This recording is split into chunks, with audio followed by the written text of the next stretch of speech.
Hello and welcome to a brand new episode of The Daily Debate. My name is Ahmed Nader, and tonight we'll be focusing on a couple of segments during the course of the Daily Debate for tonight. The first segment will be on the speech of President Abdel Fattah al-Sisi regarding Labor Day here in Egypt and the celebration of Labor Day in the country, the messages that were sent for the Egyptian citizens and the Egyptian laborers on the occasion, and more specifically to be devising a new strategy, a national strategy for the employment in the future. One of the many messages that were sent through the speech of President Abdel Fattah al-Sisi. As for the second segment of the Daily Debate for tonight, we will be celebrating the Lesser Bayram or Eid al-Fitr here in the country, how the Egyptians celebrated in a healthy way, especially after the coronavirus pandemic took hold of the world in the past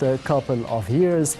And we will be having as well the top stories regarding the presidential activities of President Abdel Fattah al-Sisi, and we'll be starting straight away with the first of them. President Abdel Fattah al-Sisi on Sunday exchanged the cables of greetings with the leaders of the Arab and the Islamic countries on Eid al-Fitr. The president also sent his greetings to the Egyptian Muslims abroad on the occasion of Al-Eid.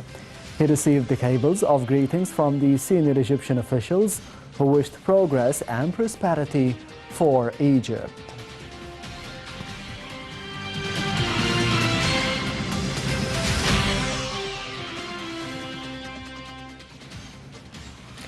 And still with the top stories today and the main events on Sunday, still with Eid al-Fitr, as the First Lady Intisar al-Sisi gave her best wishes to the Egyptian people and the Islamic nation for a blessed Eid al-Fitr, which starts on Monday in most of the Islamic and the Arab countries.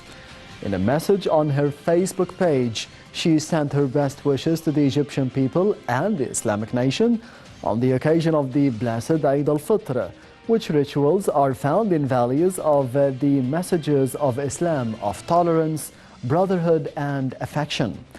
Also, President Abdel Fattah al-Sisi wished the Egyptian people and the Islamic nation a happy Eid al-Fitr on Monday. He said that he wanted to extend the most sincere congratulations to the Egyptians and the Islamic nation on the occasion of the blessed Eid al-Fitr, which is full of great meanings of sacrifice and love.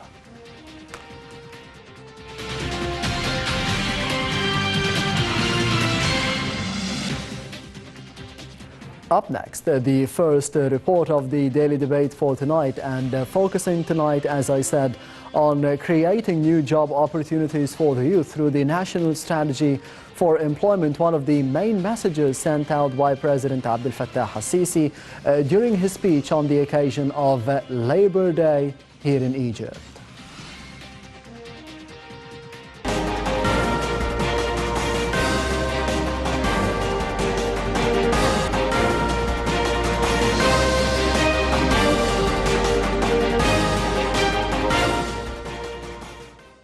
President Abdel Fattah al-Sisi on Sunday greeted Egyptian laborers and civil servants on the occasion of Labor Day, and also greeted Muslims in the Arab and Islamic worlds on Eid al-Fitr that starts on Monday. He said that this day represents a chance to appreciate the role of laborers in leading Egypt's development endeavors to herald the new republic. He reiterated that by hard work, countries are built, noting that over the past few years, the world has been going through several crises like the COVID-19 pandemic. The president said that workers have been greatly affected by the repercussions of the pandemic, and thousands of laborers have lost their jobs and new work patterns have emerged, relying on technology.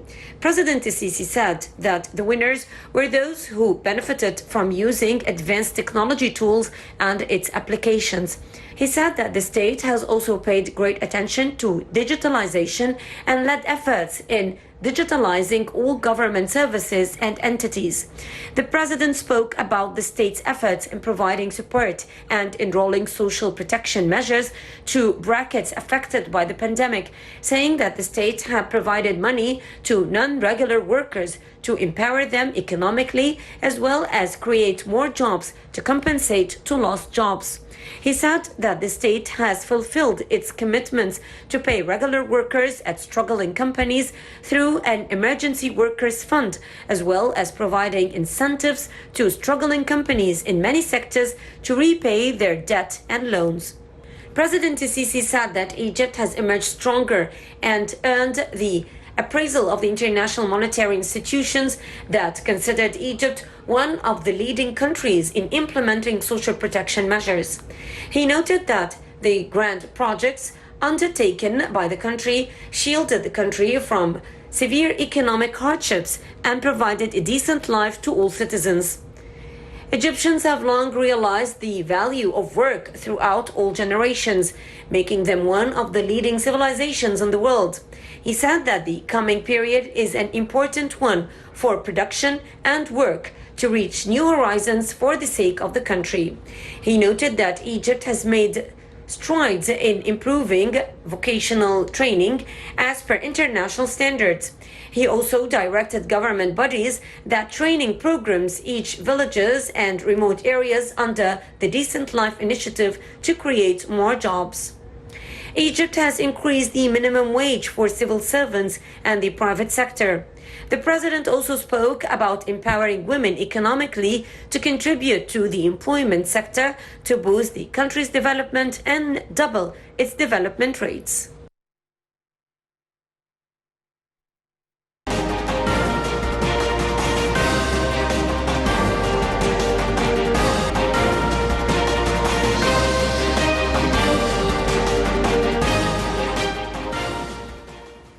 Welcome back. You're still watching the Daily Debate, and I'm honored to be having with me over the phone to be focusing on the speech of President Abdel Fattah al-Sisi regarding Labor Day and the main messages that were sent out by President al-Sisi to the citizens of Egypt and the laborers of Egypt.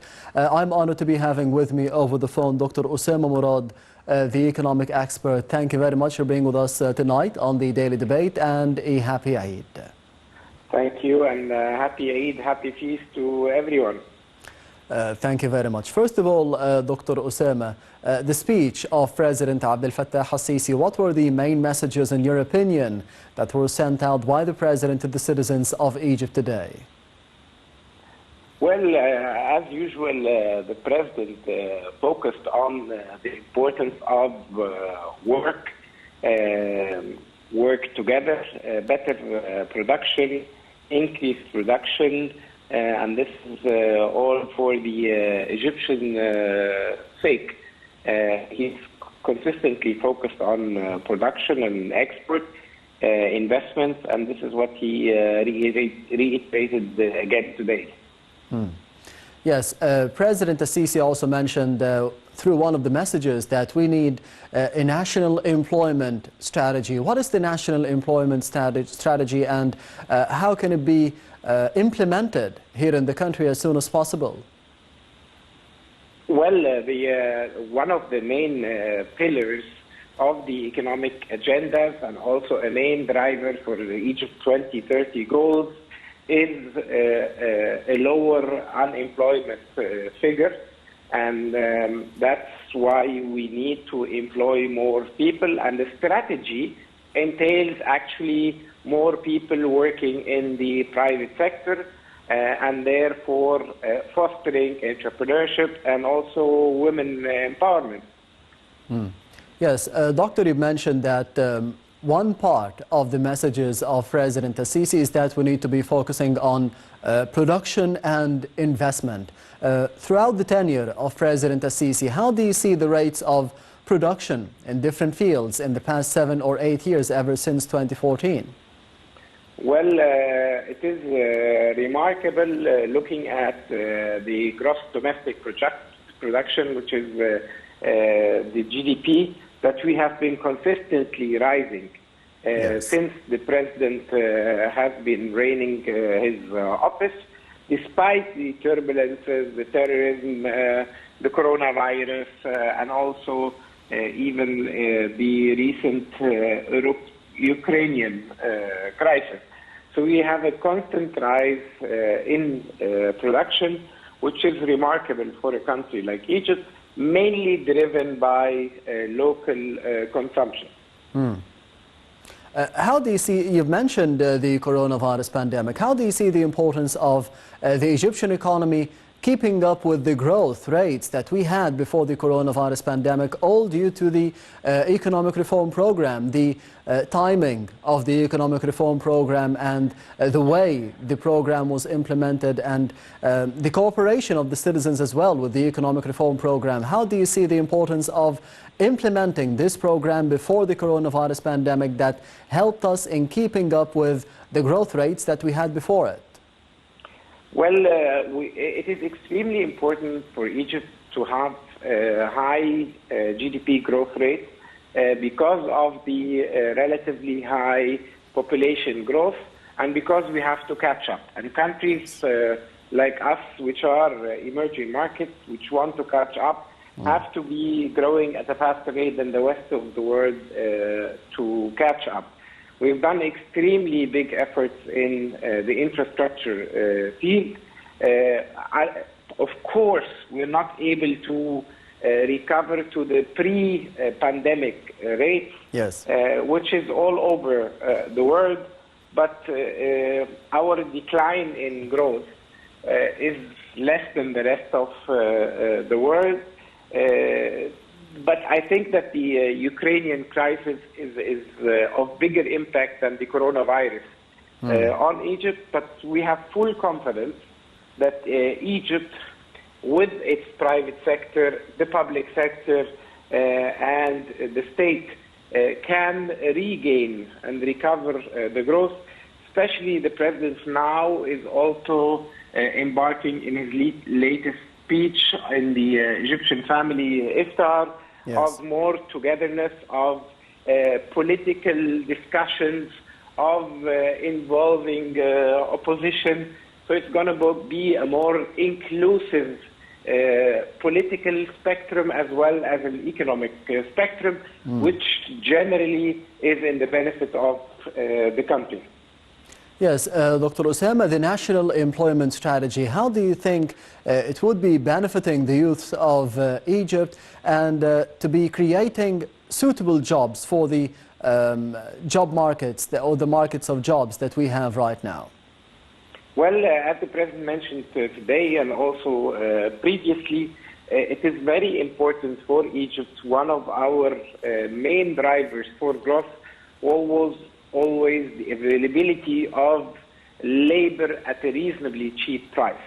Recently, we have been out of the market or expensive, or some skills were not available.